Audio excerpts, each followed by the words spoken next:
And we're back. Hope everyone had a happy 4th of July. It's so weird to think Season 3 of Stranger Things came out a little over 2 years ago. Luckily, this has been tiding me over until the next season. I gotta start reading those Stranger Things comics too. My buddy Pat has been after me for a while to check them out. Anyways, I'm super hyped to talk to you guys about the next episode in this scripted podcast, Rebel Robin, Surviving Hawkins.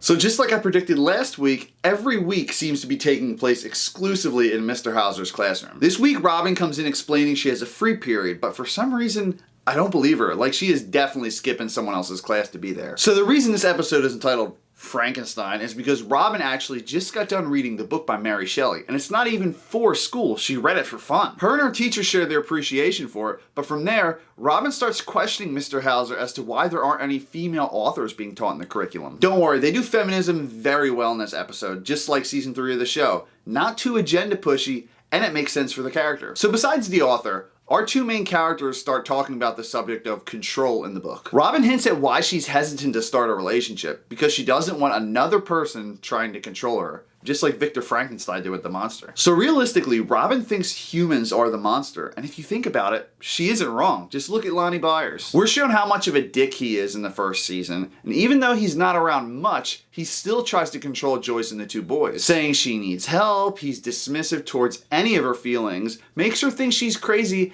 and only came to the rescue because he wanted to exploit Will's death just to make money. People do really suck. I totally get where Robin is coming from. My favorite part of this episode, though, is how personal they get with the main character. We learn that during the events of Season 1, Robin is just 15 years old. Her parents are actually hippies and super easygoing. But after Barb and Will Byers disappeared, they turn into completely different people. Robin says they're super strict now and borderline unbearable to be around. I'm curious if we'll see them show up in Season 4. If that weren't enough, we get to learn about Robin's friend group, if you want to call them that. Milton, Dash, and Kate are people she hangs around with sometimes. Because let's be real, if Robin appeared to have zero friends, she'd stand out. So being that she'd rather blend in, it makes sense to keep some of them. Although at times I feel that Robin thinks she's above everyone else. Most likely because she's under that mindset that people who stay in Hawkins their whole life aren't smart at all. I like that though because it adds complexity to the character. No one's perfect, and I can sure as hell attest to that, especially in romantic relationships. For me, the second a relationship would begin to get more serious, almost to the point where there was a label, I'd back the hell out of it. Because just like Robin, I didn't like drawing attention to myself. It sucked, but I think I've gotten past that and faced my monster, as Mr. Hauser would say. Speaking of Mr. Hauser, I also like how this dude has no problem with breaking the ice. He starts asking Robin why she doesn't bring Dash on their trip to Europe, and he even questions her about if those two are dating. And yo, Robin freaks out. She's just like, just because I'm not dating anyone from school doesn't mean I'm broken or anything. And hey, maybe she wants to focus on her schoolwork and work on her plan for getting the hell out of Hawkins. She is definitely covering something up though.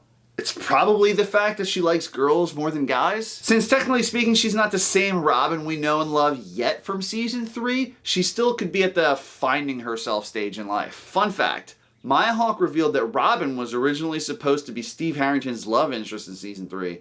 And when they were in the middle of filming, they decided to switch the direction of the character. So going back to the episode, Robin is focusing on her life, and she doesn't mind being single. I mean, I can relate to that. Not soon after that, we find out the reason for Robin and Barb splitting up as best friends. And we actually do get some full-on scenes featuring Steve Harrington and Nancy Wheeler. Unfortunately, though, the voice actors aren't Joe Keery and Natalia Dyer. I mean, I get it. Budget restrictions. But anyways, Nancy Wheeler vents to this teacher after Robin steps out. Shout out to Mr. Hauser, though, because he is super understanding towards Nancy and everything she has going on in her life right now. And you just get the feeling that he gives all of his students the attention they deserve. I really wish I had teachers like that in high school though, because now it's just a packet thrown in your face and you're expected to learn that specific way. Back in the 80s, and hell, even when I was in high school, they weren't putting class notes and PowerPoints up online for you. If your ass just wasn't paying attention, you were out sick that day, or if you couldn't even understand a math problem that was on the board, tough shit. I did have like one or two teachers that were a little bit more personal, but